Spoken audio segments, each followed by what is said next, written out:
here. So good evening, everyone, and welcome to our 5th annual Becoming a Terp Legacy series. This is the second session of the series, and we are excited to have you all here tonight. For those of you that might be joining us from this past Tuesday session, thank you for joining us again this evening. For those of you that haven't joined us yet, and this might be your first session, my name is Jessica Lee, and I am the Program Manager for Student Engagement at your Alumni Association. So in my role, I aim to identify, cultivate, and train student and alumni ambassadors for the University of Maryland.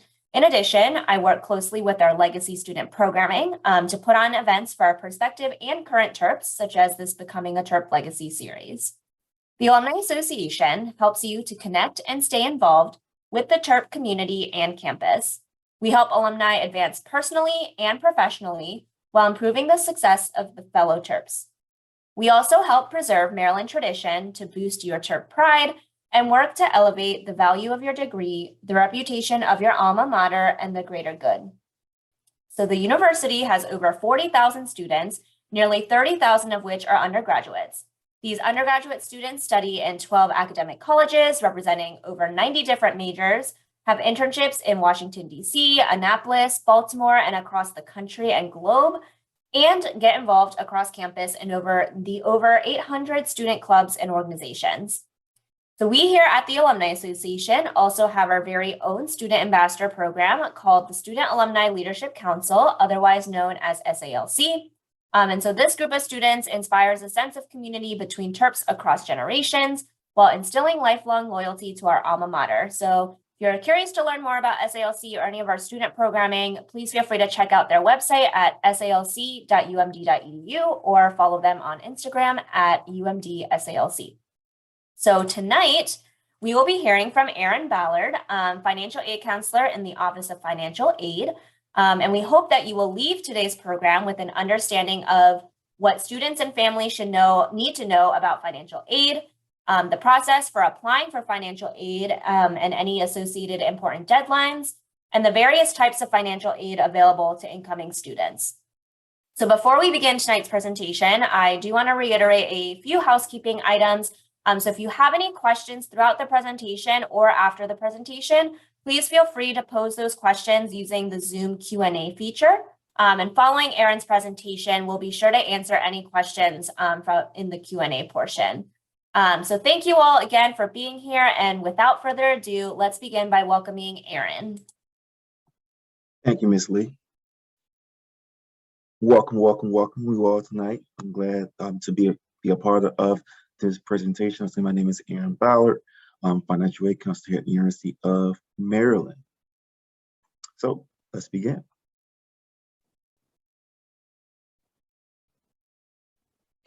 Financial aid basics. What students and families need to know. What is financial aid? So financial aid consists of funds provided to students and families to help pay for post-secondary educational expense. We know that with the rising cost of college expense, that paying for college can be difficult. So this is where my office comes into play. We do assist families for paying for the University of Maryland and any fees associated with the university. Financial aid terminology, cost of attendance. So what cost of attendance is? This basically is a blueprint that the school and our office use to determine the cost for an academic school year. So in the cost of attendance, there are 7 main items: direct costs and indirect costs. For the direct costs, that's what we know is going to be charged towards the bill. That's the tuition, the fees, and the room and board. The indirect costs, the indirect costs are estimates that we use when creating a cost of attendance. So books and supplies, personal expenses, and transportation expenses, those are not actual fees that the university is going to charge. Those are estimates that we use to composite the cost of attendance. Books and supplies, personal expenses, and transportation expenses can vary based off of the student. When looking at books, when determining buying the books for semester, I always give the advice to, for at least the first year when students are taking their elective classes, I would always recommend to try to either rent those books or borrow those books, maybe from a friend, because typically during the first year, at least the first semester, I would say students can get away with borrow or renting books because typically those are the elective classes. I know that's what I did for my undergrad, and I got away with for a few classes in grad school as well. Expected family contribution. So this terminology is actually going to change next year. It's going to be called the student aid index. So at this moment, we still call it the EFC. The EFC is probably the most important factor when it comes to how we determine financial aid. So basically, the EFC looks at everything that a student and a parent puts on the FAFSA. Once you hit submit, the Department of Education, they calculate all the information that you submitted, and they then create an index, now called the EFC, will be called Student Aid Index. The importance of the EFC is when determining financial aid, we use that as an index to see what type of aid that we can offer a student. So the higher the EFC, the less likely a student is going to receive need-based financial aid, such as the federal Pell Grant or the E.A. Rollins Grant, which is a state grant through the Maryland Higher Education Commission. The lower the EFC, the more likely a student will receive some sort of need-based financial aid. Currently, for an in-state student, the EFC to receive need-based financial aid is between an EFC index of 0 to 10,000. For an out-of-state student, the EFC is between 0 to 5,900. The reason for that difference between out-of-state and in-state is because for in-state students qualify for state of Maryland funding through the Maryland Higher Education Commission, as well as institutional funding such as the University of Maryland grant. Unfortunately, out-of-state students do not qualify for state of Maryland funding or the institutional grant because that's only allocated for in-state students. Financial need. So the financial need is simply the cost of attendance minus the expected family contribution. So once again, the higher the EFC, the less likely a student will receive need-based funding. The lower the EFC, the better the chance a student will receive need-based funding. Financial aid award cycle. First, it starts with the FAFSA. Then we look at the expected family contribution index. Then we look at we determine the financial need for a student. Now we determine if a student is eligible for need-based financial aid or non-need-based financial aid. Non-need-based financial aid includes the unsubsidized loan, whereas the need-based financial aid can include the federal Pell Grant, the federal supplemental educational grant, or the University of Maryland grant, or any grant through the state of Maryland.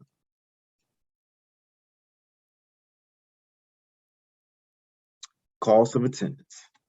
So these are three of the biggest factors that we use when determining financial aid. As mentioned earlier, lower the EFC, the higher the chance. So for example, if a student cost of attendance for in-state student is $31,000 and their expected family contribution is the same thing, around $31,000. For me as a financial aid counselor, I know that with an EFC or student aid index of 31,000, that means that the student does not qualify for need-based financial aid. So if a student had the 31,000 cost of attendance and a $31,000 EFC, that means that they will qualify for a subsidized loan and an unsubsidized loan. For the freshman year, the loan amount would be $5,500. Sophomore year, it goes up to $6,500. For the junior senior year, it goes up to $7,500.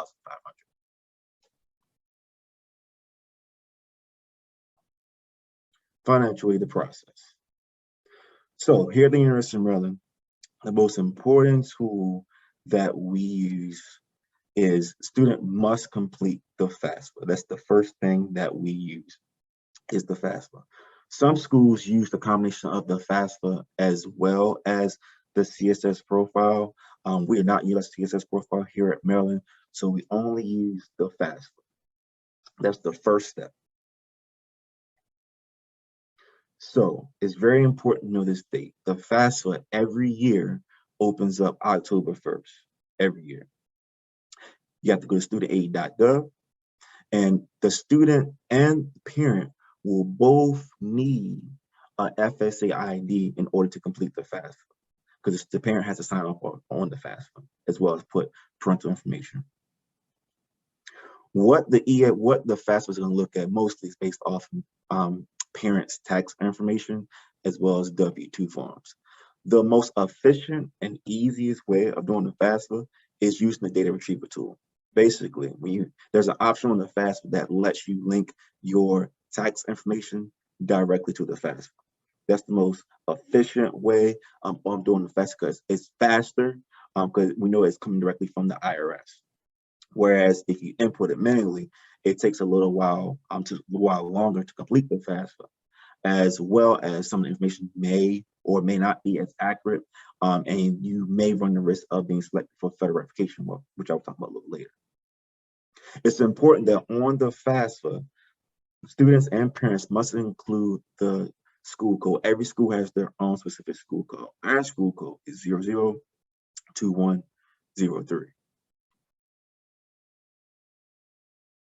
The student aid report. So that's basically everything. When you complete the FAFSA, basically that's everything, all the information that once you hit submit on the FAFSA, all the information that the Department of Education calculated and sent to the school. The student aid report also includes different statistics about the institution. This is important when it comes to schools keeping their accreditation. So for example, our graduation rate currently is 84%. We retain at least 95% of our students, and 14% of our student base does transfer. 95% retention rate is pretty excellent. Verification. And this is what I was referring to a little while ago. So verification is a process through the Department of Education where if you submit the FAFSA and the Department of Ed says, we want more information, what they will do is they will contact the school. They will verify the account and they will contact the school. Then the school, we will select the account for verification. We have a new process called Inceptia, where Inceptia will do the verification for us. Once the student and the parent has submitted information via Inceptia, Inceptia will review the information. Once clear, they'll send all clear to our office. Then once we see that the all clear has been granted, that's when we can offer student financial aid for the academic year. Typically, Inceptia or any type of verification will require parental tax information, W-2 forms, and household size form. Financial aid offer. Once the financial aid offer has been generated, students will receive an email alerting them to log into their financial aid portal. Once they log into their financial aid portal, that is when students will be able to view their financial aid for the upcoming school year. Priority deadline. So our priority deadline for our office when it comes to especially in-state students is January 1st, because the significance of that for in-state student is if an in-state student applies by January 1st, then that automatically means that we will review them for the University of Maryland grant, which is a need-based grant through the university. If a student does not complete the FAFSA by the January 1st deadline, then they will not be eligible for the state of Maryland, the University of Maryland grant. Priority decision release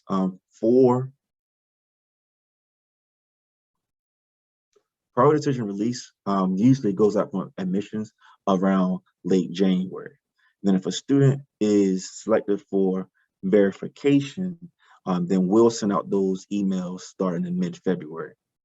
For merit scholarship, Now, merit scholarships are not awarded through our office. Merit scholarships are awarded through the Office of Undergraduate Admissions.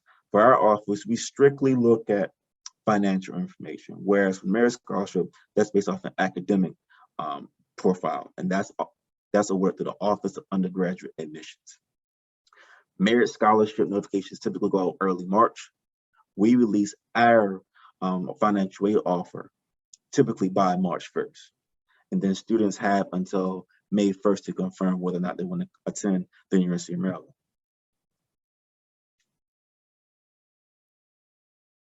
What is available? So there's different types of financial aid. There's grants, there's scholarships, there's work study, and federal loans. You'd be surprised that a lot of folks don't know that federal loans is considered financial aid. So types of grants for the state, for the federal government includes the Pell Grant, that's the biggest one, and the SEOG grant. Scholarships, like I mentioned earlier, merit scholarships are offered or awarded through the Office of Undergraduate Admissions. Now, there are other outside scholarship opportunities as well, which I'll talk about earlier. Basically, outside scholarships are scholarships that students can apply for through private organizations. So, for example, if you're from a town that has a local, let's say, car club, and that car club has scholarships for students, then if a student is awarded a scholarship through a car club, then that car club would then send that scholarship information to our third-party billing office. Once our third-party billing office processes the scholarship, then we'll take it and add to the financial aid offer. So outside scholarships, any scholarship that's not processed through the federal government, the school, as well as the state of Maryland. Work study. I'll talk a little more about this later, but work study is a program where students can be offered a grant, and they can work that grant out throughout the year. Basically, students will receive a check, and they can use that check for anything. They can use it for tuition, books, cell phone bill, literally anything. Federal loans. So there's different types of federal loans, some for the students, some for the parents. We'll discuss a little more about this later. But for the student can be offered a subsidized loan, an unsubsidized loan, or just the unsubsidized loan, depending on the expected family contribution index. Federal grants. So in order for a student to fall in range for any type of federal grant, the minimum EFC is around 5,900. For a student to receive the maximum Pell Grant, their EFC must be at a flat 0, as well as for the SEOG grant. So once I mentioned, again, the lower the EFC, the better the opportunity for need-based financial aid. State grants.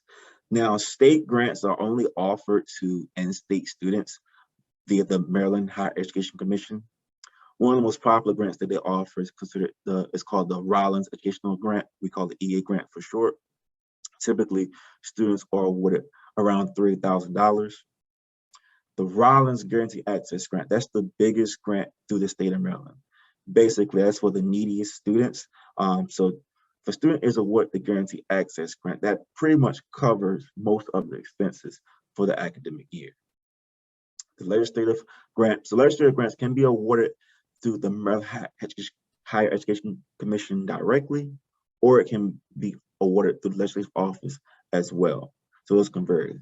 There are also delegate scholarships that students can apply for through their local delegate, and the information is then sent to our office.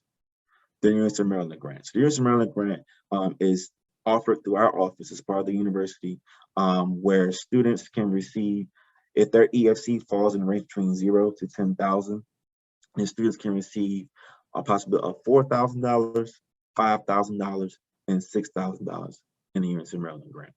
$6,000, of course, is for the lowest EFC.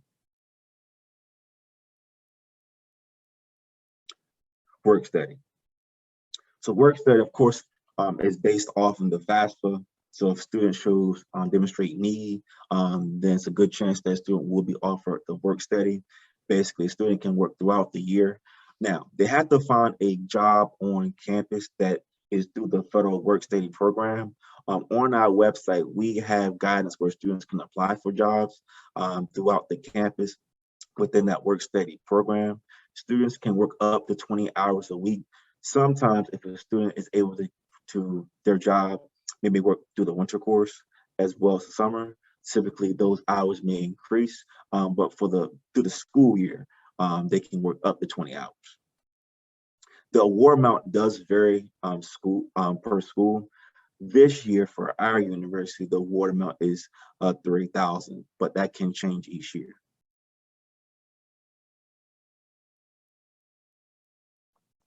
Self-help loans. So I mentioned a little bit about this earlier. So self-help loans, so the Department of Education awards the subsidized loan and the unsubsidized loan. Basically, any student that is eligible to complete the FAFSA can be offered at least the unsubsidized loan. So the main difference between the subsidized loan and the unsubsidized loan is the subsidized loan is considered a need-based loan. So basically, if a student's cost of attendance, if their EFC is not more than the student's cost of attendance, then they will offer a combination of the subsidized loan and unsubsidized loan. The main difference is the subsidized loan does not accrue interest while a student is in school, whereas the unsubsidized loan does accrue interest on a daily basis. Both loans are at a fixed rate and for fixed interest rate, and for this year, the current interest rate is 4.99%.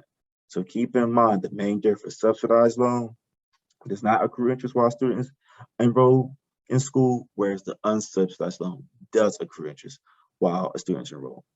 For both loans, the repayment doesn't start until 6 months after a student has graduated or if they withdraw from the university. For the two loans, you must be at least 6 credits in order for those loans to pay out. So backing up for a little bit. So for the grants, right? So the Pell Grant and the SEOG grant, those grants can be prorated based off of the credit enrollment. Whereas for the state grants, you must typically be registered for at least 12 credits for those grants to pay out. That's the same with the University of Maryland grant.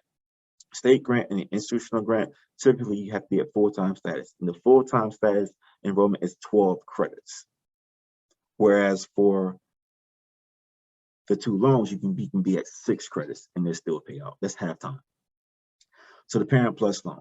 So the Parent Plus loan is in the parent's name. The Parent Plus loan is a loan through the Department of Education where parents can apply for the Parent Plus loan at studentaid.gov and they can pay up to the cost of attendance. What that means is, say a student budget is $40,000, right? And they receive $10,000 in financial aid already. What the Department of Education will do is they will calculate the student budget, which is $40,000, minus the amount of aid that students already received, which, for example, is $10,000. So the maximum amount a parent could borrow is $30,000. Now, parents, you don't always have to request for the maximum amount. You can request what you need. There also here there's a term called payment plan. That's Terp payment plan. That's through our Office of Student Financial Services and Cashiering. So sometimes we see some parents, to avoid a massive amount of loan, that they will do borrow some in Parent Plus loan funding and still do a payment plan through our billing office. In my office, we always recommend that you borrow what you need. You don't want to borrow an excessive amount of loan funding, and you don't need it because the interest will continue to pile up. For this current school year, and this does change, the interest rate does change every year. For the current school year, the interest rate for the Parent Plus loan is 7.54%. Is the fixed interest rate. Private loans. Typically, we recommend that families make the private loans the last option. Reason why we say that is for the private loans, their terms, conditions, their interest rate can vary from lender to lender. Whereas for the Parent Plus loan, the Parent Plus loan has the same qualifications across the board for anyone who applies. If you go to a private lender, which is like a private bank, then the policies, the interest rates can change based off in that lender. Typically, students have not established enough credit to apply for a Parent Plus, for a private loan themselves. So typically, students will require a cosigner. We do see time to time where parents will want the students to have the loan in their name and not their name and not the parent's name exclusively. So some parents, they won't do the Parent Plus loan, but the student will do a private loan and they may sign for them. Now, it's strictly up to the family, but we do see that from time to time. For a private loan, if a student received a private loan and it's approved, then, or parent, if it's approved, then the lender will send that information to our office. What happens is once our loan division see that information, if everything is well with the loan, they'll certify it. Once the loan is certified, it will take 10 business days for that loan to pay out because there's a policy called the right to cancel period, meaning the parent or the student has 10 business days to cancel that loan if they decide that they no longer want that loan. Merit scholarships. So merit scholarships, I mentioned earlier, is awarded through the Office of Undergraduate Admissions.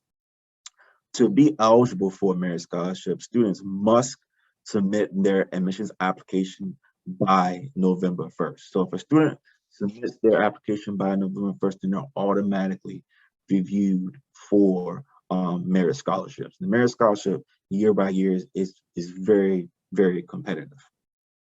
So definitely advise all students to submit their applications by November 1st. So there's 4 different scholarships.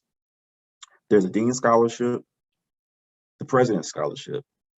The biggest one of them all is the Banneker Key Scholarship. That's pretty much a full ride for that semester. And then there's department scholarships. Now, department scholarships can vary based off of your academic department. There's some academic departments have allotment of funding for students that's in their department. Typically, departments look, when a student applies for a department scholarship, typically they look for students that they know is going to be invested into their program. So typically sophomores, juniors, and seniors. Those department scholarships are reserved for sophomore, juniors, and seniors. But as a freshman, I would still, even for freshman students, I would still always inquire about applying. For merit scholarships, there's requirements to maintain those scholarships. So one of the requirements are that students must earn 30 credits for an academic year. What that means is students, they must pass. So if a class is worth 3 credits each, right? And say, for example, they take 15 credits per semester, then they must earn 30 credits in order to keep that merit scholarship for the following year. Another requirement is students must have at least a 3.2 GPA. Now, when we say academic year, the academic year here at Maryland is fall, winter, spring, summer. So if a student is awarded one of those merit scholarships, they have those 4 semesters in order to meet that 30 credit requirement. For a minimum, a student must be full-time, at least 12 credits per semester for the merit scholarship to even pay out. If you have any further questions about merit scholarships, I would definitely recommend contacting my colleagues at the Office of Undergraduate Admissions. Their emails applymaryland@umd.edu. Private scholarships. I spoke a little bit about this earlier. So private scholarships can be through any sort of organization, right?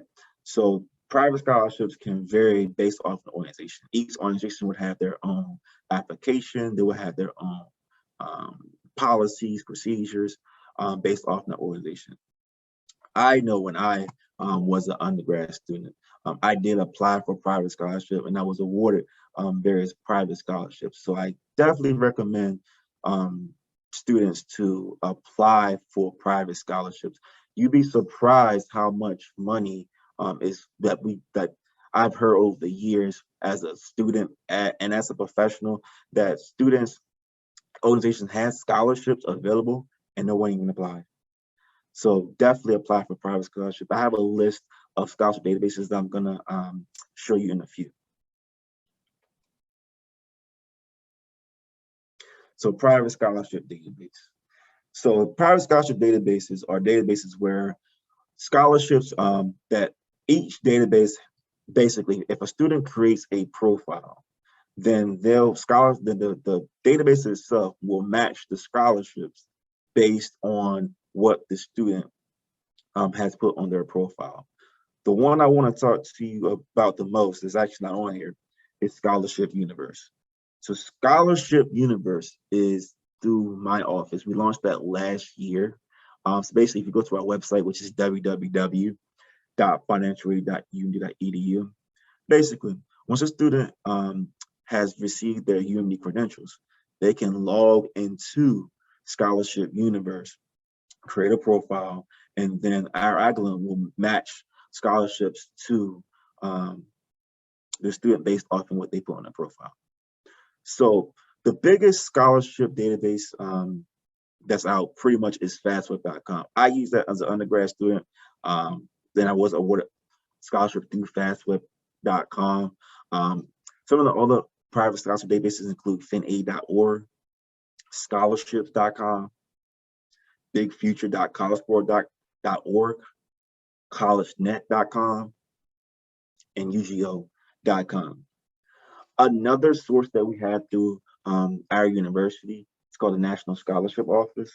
So their website is www.scholarships.umd.edu. The National Scholarship Office is ran by the Office of Undergraduate Studies. So I would always tell students and their parents to definitely looking at private scholarships. Common financial aid questions. Is there another application other than the FAFSA that is required for financial aid? For my office, no. FAFSA is the main source that we use when awarding students financial aid. Like I mentioned earlier, there is another application called the CSS profile. We do not utilize the CSS profile here at Maryland. Typically, private institutions utilize the CSS profile. Can I fill out the FAFSA before I apply to University of Maryland? Yes, you can. What will happen is once the FAFSA opens up on October 1st, you can complete the FAFSA. What happens is once the student is admitted, that's when my office will pull in the FAFSA from the Department of Education and then begin our offering process. So yes, you can complete the FAFSA before applying to UMD. Typically, the FAFSA, you can put up to 10 schools on the FAFSA at one time, and then you can go back and change those schools. So say, for example, UMD was on the FAFSA the first time. Once you submit and that FAFSA submit to Maryland, then you can go back, take us off. We'll still have the FAFSA, and you can put any other schools that a student may be applying for. What happens if I receive a private scholarship? Great question. So what happens is that scholarship will then be sent to our university through our third-party billing office. So that's a third-party billing office is a office through our office, Student Financial Services and Cashiering. Basically, the organization will then send the check to our office. Third-party billing will process that. Then once they process that, they will send us the information. What we tell students to do in this financial aid portal, there's a section where students can indicate to us that they received a private scholarship. They can let us know that amount so we can have a placeholder for that, or they can send us an email. The significance of that is there's a process in our office called the overaward. So basically, a student cannot receive more aid than the cost of attendance allows. So basically, if a student cost of attendance is $40,000 and they already received 40,008, that means that we would have to reduce something on the account to fit that private scholarship into that cost of attendance budget. We always start with loans first. We always reduce loans first before touching anything else. Private scholarship doesn't happen that often, but if a student does receive a private scholarship, I always advise students to let us know so we can factor that in. Can I receive a financial aid award before being admitted? Yes. So what happens is you will know, well, I'm sorry. So before being admitted, no. We'll have like an estimate, an estimated financial aid offer based off an EFC, but students will not receive a actual financial aid offer until they're admitted. So if a student is admitted on late January, that's when our office will start to pull in the FAFSA from the Department of Education.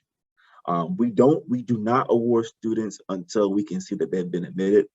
We can maybe give an estimated award based off an expected family contribution, but a student will have to be admitted first before we can offer any financial aid offer. Now, that doesn't mean that you have to accept to come to Maryland. Basically, if you're admitted and we get the FAFSA information, that is when we can offer you a financial aid offer. That does not mean that a student is locked in to come to Maryland. They still have till May 1st to make their decision. A lot of students make their decision, of course, based off of the financial aid offer.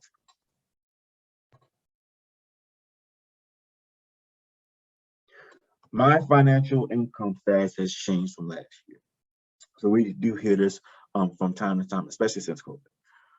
So there's a process through our office called the Special Circumstance Appeal process. What happens is, typically the FAFSA uses information that's 2 years prior, the tax year prior. So for this upcoming school year, for example, the 22-23 school year, the 2020 tax information was used. So basically, we know a lot of things can change in 2 years.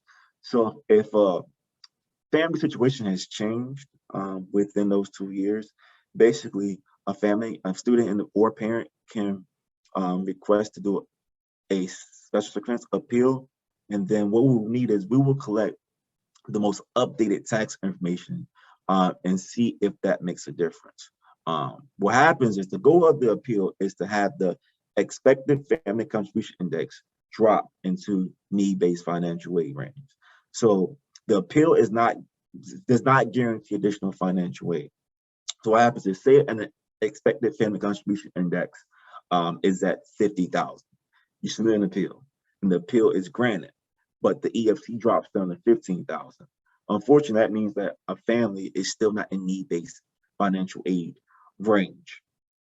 So we still won't be able to offer any need-based financial aid. However, if an expected family contribution falls from 50,000 to, let's say, 0, that means that we now can offer a family need-based financial aid. So remember, the EFC, which will next year we call the student aid index. The importance of that is if the EFC is in certain range, then we can offer need-based financial aid. Certain factors for the appeal process includes if a parent lost their job, unfortunately, if a parent passes away, if a parents were divorced or got a divorce, or if a family has over $10,000 in unreimbursed medical expenses. The reason I keep saying the word parent is because typically students are considered dependent students. What happens is if a student is a dependent student, then we need their parental information. For students to be considered an independent student, they must be at least 25 years of age, be actively military, have a child of their own, which to provide at least 51% of the aid for, or pretty much be orphan where they don't know where their parents are or anything. So if a student does not fall into one of those range, then they're going to be considered a dependent student. So that's why we would need parental information to do an appeal.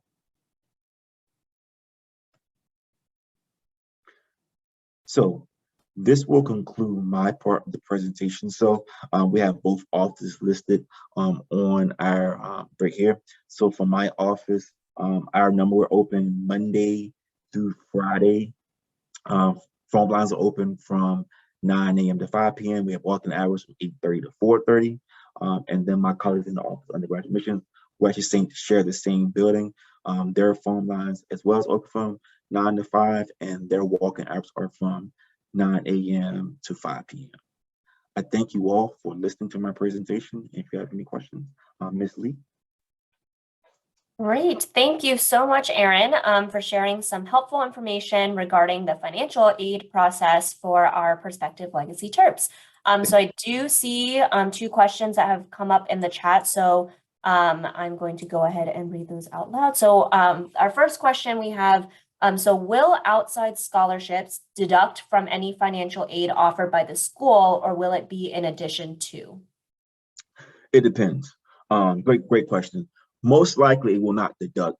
Typically, if it's an extremely large scholarship, let's say it's an outside scholarship worth 20,000, and the student has received a good amount of financial aid already, then possibly. But most of the times, private scholarships aren't that large, so most of the time it will not deduct. Most of the time. Thank you so much. The next question that we have, are there any scholarships awarded to students who apply during the normal deadline, so not the priority deadline? For the merit process, no. So the merit process, you have for the Office of Undergraduate Admissions, you have to apply for the November 1st deadline. For our office, as long as a student does the FAFSA by January 1st, then they still could qualify for, if they're in-state, for need-based financial aid. But for the merit process, it has to be for that November 1st deadline. Thank you so much. And those are the only questions that I see in the chat. Not sure if anyone else has any other questions. Feel free to type those in either in the chat box or using the Q&A feature. So I'll give it a couple minutes to see if any questions come through.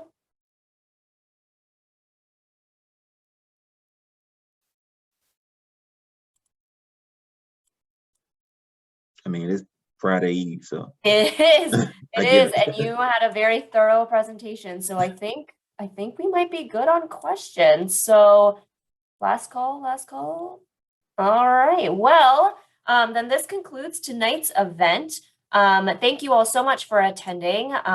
Well, actually, there's one question that just popped up, so I'm going to go ahead and do that one. Okay. Do students apply for the FAFSA application every year? Yes, great question. Yes, the FAFSA application is an every year process. All right. So as a friendly reminder, we do have two other events in our Becoming a Terp Legacy series spread across the rest of next week. The one is featuring our graduate school admissions as well as our academic colleges for undergraduate admission. So please note that you will have to register for each of those sessions separately. And to learn more about each session and or to register, you can visit this link that I am posting in the chat. And that concludes our evening tonight. So we hope to see you at one of our other Becoming a Terp Legacy series events or our Alumni Association events. And actually, I see one question that just popped through, so we'll just end with this one last question. Does your child's income from work factor into consideration for need-based scholarships? It can, it rarely does. Basically, typically the students don't make enough for it to really hold any weight against the expected family contribution. So the answer is it can, but typically it doesn't. Great. Thank you for answering that one last question that we squeezed in here. And that concludes our presentation this evening. So thank you all so much for joining and go Terps. Bye, everyone.